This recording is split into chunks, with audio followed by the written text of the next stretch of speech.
Assalamualaikum warahmatullahi wabarakatuh. Rahayu Sagung Dumadi Lur. Dulurku, dimanapun sampean berada, mari kita satukan salam, satukan rasa, satukan doa. Semoga kita semua senantiasa dalam lindungan Gusti, diberi kesehatan lahir batin, rezeki yang cukup, dan hati yang tentram. Sebelum kita lanjut, saya ingin mengajak sampean semua untuk membalas salam ini di kolom komentar. Tulis, Rahayu, atau salam dari keyakinan sampean masing-masing. Dengan begitu, energi baik bisa menyebar dan saling menguatkan di antara kita. Dulurku, pernahkah sampean melihat seseorang yang selalu siap menolong orang lain, tapi ketika ia sendiri terjatuh, justru tidak ada yang datang menolong? Orang itu ada. Orang itu nyata. Dan dalam hitungan Jawa, banyak dari mereka adalah yang lahir di weton Wage. Misteri besar bagi Wage adalah ini. Mereka rela menolong orang. Tapi siapa yang benar-benar menolong mereka? Apakah Wage ditakdirkan untuk menjadi penolong yang selalu sendirian? Weton Wage sering disebut sebagai weton yang ngelmu sepi. Artinya, mereka seringkali memberi tanpa banyak bicara, berkorban tanpa berharap balasan. Wage punya hati yang lembut, namun sering juga punya nasib getir.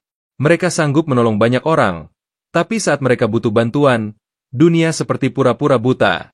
Hari ini, kita akan membahas perjalanan takdir Wage dengan tema siap menolong orang, tapi siapa yang menolongnya? Kita akan mengupasnya dalam 5 bagian utama, agar kita bisa memahami sisi terdalam dari weton Wage. Dulurku, tarik napas pelan, rasakna alun-alun jiwamu. Sawijining wektu, urip orang mung perkara sapa sing paling rame, nanging sapa sing paling menenangkan. Kita sudah menyiapkan hati, merunduk sejenak di hadapan Gusti, supaya kata yang keluar bukan sekadar bunyi, melainkan getar rasa yang menyentuh batin. Malam ini, kita masuk ke inti perjalanan. Wage, si penolong yang sering terlupa. Ingat, naskah ini bukan untuk menghakimi nasib, tetapi untuk memahami makna. Yen wis siap, ayo tindak bebarengan menyang panggonan cerita sing luwih jero. 1. Cobaan yang membentuk keikhlasan lur. Dulurku, Wage memang dilahirkan dengan hati penolong, tetapi takdir hidupnya jarang lurus dan mulus. Jalan Wage seringkali dipenuhi batu, kerikil, bahkan duri. Cobaan datang silih berganti, seakan dunia ingin menguji seberapa kuat langkahnya. Banyak Wage yang sejak muda harus menghadapi kesulitan ekonomi. Ada yang harus bekerja lebih keras dibanding teman sebayanya, ada pula yang rela menunda sekolah demi membantu keluarga. Tak jarang Wage juga menghadapi cobaan batin, cinta yang bertepuk sebelah tangan, sahabat yang mengkhianati, atau keluarga yang tak sepenuhnya mendukung. Semua ini membuat Wage seolah selalu berada di bawah bayangan penderitaan. Namun, mari kita tengok dari sisi lain. Sesepuh Jawa percaya, cobaan bukanlah hukuman, melainkan tempaan. Sama seperti besi yang dipanaskan dalam api, lalu ditempa palu berkali-kali, Wage ditempa agar menjadi jiwa yang lebih tajam, lebih kuat, dan lebih matang. Tanpa api, besi hanya gumpalan dingin. Tanpa cobaan, Wage hanya jiwa rapuh yang mudah runtuh. Bayangkan Wage yang ditinggalkan sahabat. Ia terluka, menangis, merasa dikhianati. Tetapi dari luka itu, Wage belajar membedakan mana teman sejati, mana teman yang hanya datang saat senang. Wage belajar bahwa tidak semua orang pantas dijadikan tempat bersandar. Dari sana, Wage mulai membangun sandaran sejati, dirinya sendiri, batinnya, dan Tuhannya. Cobaan juga melatih Wage untuk lebih ikhlas. Mereka menolong orang bukan untuk dihargai, tapi karena memang itu panggilan hatinya. Wage belajar menerima bahwa dunia boleh melupakan, tetapi Gusti tidak pernah melupakan. Dari sanalah lahir keikhlasan. Wage menolong tanpa menunggu balasan. Wage memberi tanpa berharap kembali. Wage berkorban tanpa menagih. Pepatah Jawa berkata, sabar iku luwih becik tinimbang emas. Kesabaran lebih berharga daripada emas. Kesabaran Wage dalam menghadapi cobaan justru yang membuat mereka lebih berharga. Emas diuji dengan api, Wage diuji dengan penderitaan. Emas makin panas makin mengkilap, Wage makin diuji makin bercahaya. Dulurku, Wage yang sudah ditempa cobaan biasanya menjadi pribadi yang dalam. Mereka tidak mudah menghakimi orang lain, karena tahu rasanya disalahpahami. Mereka tidak mudah menertawakan penderitaan, karena tahu pahitnya kesusahan. Mereka tidak cepat mengeluh, karena sudah terbiasa menahan beban. Cobaan yang berat membuat Wage memiliki jiwa besar. Wage bisa menjadi tempat bernaung bagi orang lain, Bukan karena hidupnya tanpa luka, tapi justru karena hidupnya penuh luka. Luka itu yang membuat Wage bisa mengerti dan mengasihi lebih dalam. Inti poin 3. Cobaan dalam hidup Wage bukan untuk menghancurkan, tapi untuk membentuk. Wage ditempa agar memiliki jiwa ikhlas, sabar, dan bijaksana. Cobaan adalah guru rahasia yang menuntun Wage menemukan kekuatan sejatinya. 2. Kedekatan Wage dengan alam gaib lur. Dulurku, ada satu hal unik yang membuat Wage berbeda dari banyak weton lain, kedekatannya dengan jagat alus. Mungkin karena Wage sering ditolak oleh manusia, semesta memberi gantinya berupa keintiman dengan dunia yang tak terlihat.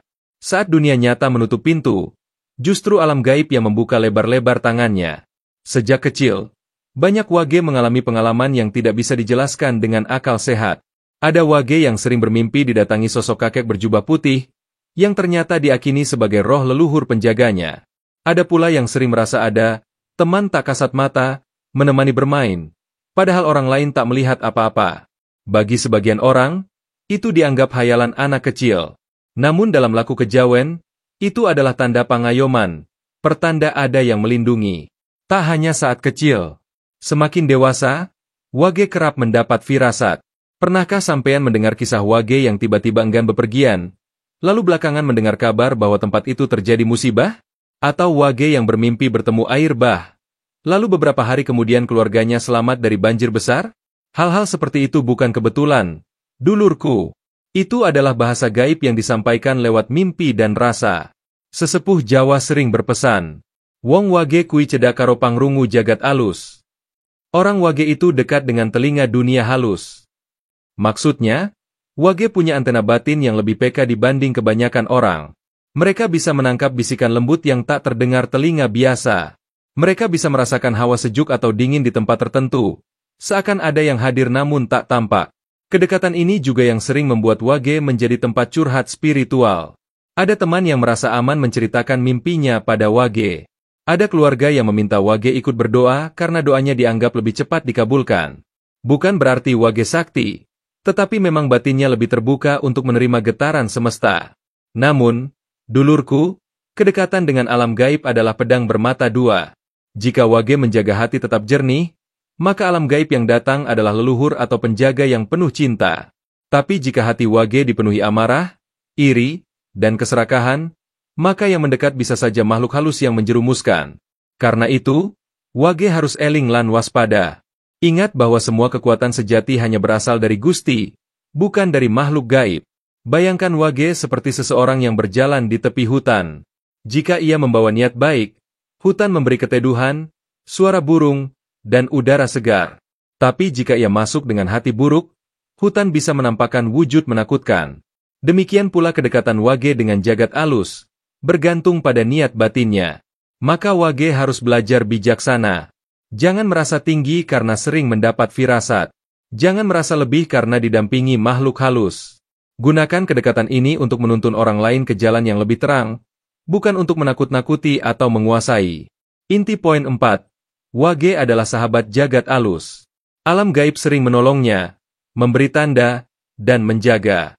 Namun semua itu harus dijalani dengan hati bersih, agar Wage tetap menjadi pribadi yang teduh dan bukan terjerumus oleh bisikan gelap. 3. Wage selalu siap menolong, karena hatinya lah yang penuh empati. Ada watak halus yang hampir selalu menyertai kelahiran Wage, rasa iba yang cepat bangun. Melihat tetangga bingung mencari ongkos sekolah anaknya, Wage yang dompetnya tipis justru spontan menyelipkan uang seadanya. Menyaksikan kawan kerja pulang larut tanpa tumpangan, Wage memutar arah, mengantar, lalu pulang lebih malam tanpa keluh. Sifat ini bukan pencitraan, ia lahir dari empati yang menetes alami, seperti mata air kecil yang tak pernah habis meski musim kemarau datang berkali-kali. Sesepuh sering mengingatkan, wong becik dudu sing ake duite, nanging sing ora eman kadadian apik. Orang baik bukan yang paling kaya, tapi yang tak sayang melepaskan kebaikan. Wage begitu, tak perhitungan pada kebaikan kecil. Mereka menambal yang robek, menenangkan yang gaduh, menunda keperluan sendiri agar orang lain tak menanggung rasa malu. Bahkan saat disalahpahami, Wage memilih diam, sebab baginya menjaga hati orang lain lebih penting daripada memenangkan perdebatan. Namun, empati yang besar sering membuat Wage berjalan tanpa payung batas. Mereka mudah menyerap duka orang lain sampai lupa mengosongkan bejana batinnya sendiri. Ketika banyak bahu bersandar, bahu Wage terasa pegal. Ketika banyak suara minta ditolong, suara Wage sendiri nyaris tak terdengar.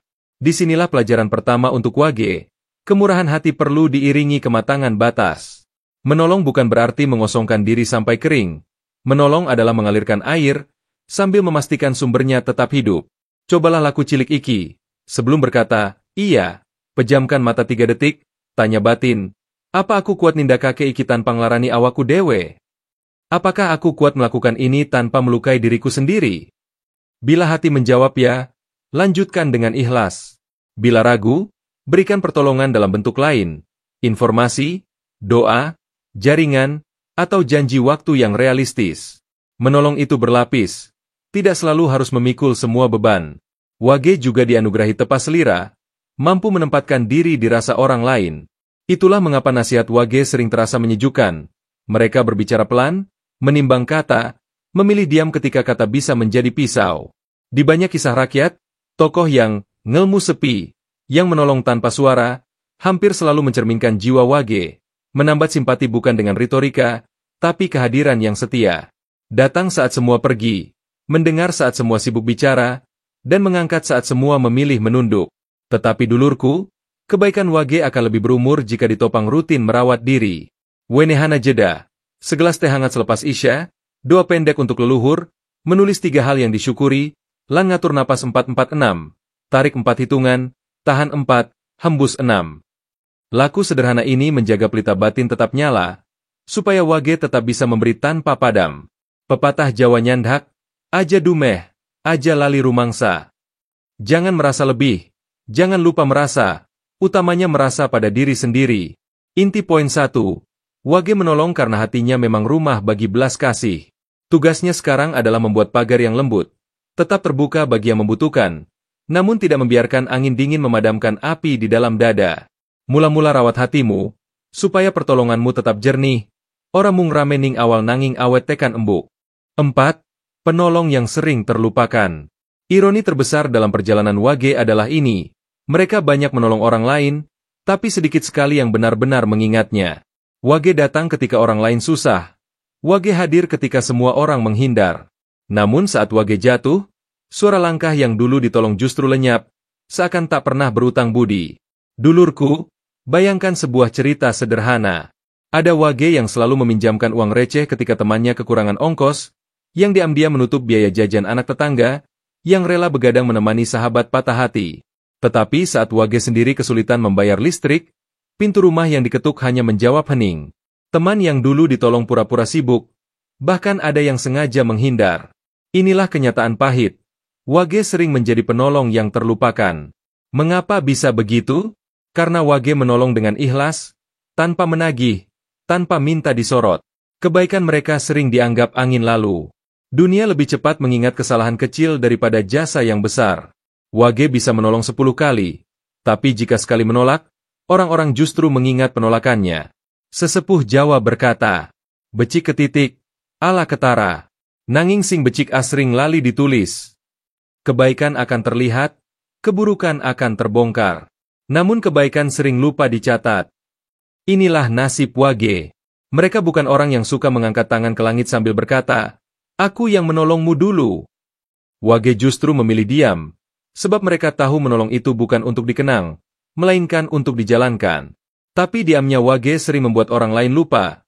Bahkan ada yang menganggap kebaikan Wage adalah hal yang wajar. Namun, dulurku, jangan salah. Meskipun manusia melupakan Wage, semesta tidak pernah lupa. Setiap tetes keringat Wage yang dipakai untuk membantu orang lain, setiap doa Wage untuk tetangganya, setiap energi yang dilepaskan untuk mengangkat beban orang lain, semua itu tercatat. Bukan di buku manusia, melainkan di buku langit. Masalahnya, lupa atau tidaknya orang lain tetap bisa melukai Wage. Bayangkan hati Wage yang penuh luka sunyi. Aku menolongmu kemarin, tapi mengapa hari ini kau berpaling?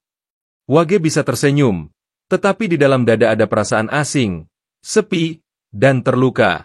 Luka inilah yang sering membuat Wage merasa hidup sendirian di dunia. Namun Wage harus belajar. Kebaikan sejati tidak butuh pengakuan. Wage seperti matahari pagi. Setiap hari memberi cahaya, tapi tak pernah meminta terima kasih. Bunga tetap mekar meski tak ada yang memujinya. Air tetap mengalir meski sering diinjak. Begitulah Wage seharusnya memahami dirinya sendiri. Untuk menjaga hati tetap kuat, Wage perlu melakukan laku batin, eling lan waspada. Eling bahwa Gusti selalu melihat. Waspada agar tidak patah hanya karena manusia melupakan.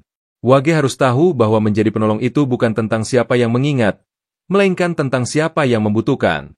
Inti poin 2, Wage adalah penolong yang sering terlupakan, tapi bukan berarti kebaikannya sia-sia. Kebaikan Wage ibarat doa tanpa suara, tidak terdengar manusia, tapi sampai ke telinga Gusti. 5. Jalan hidup Wage, belajar menolong diri sendiri.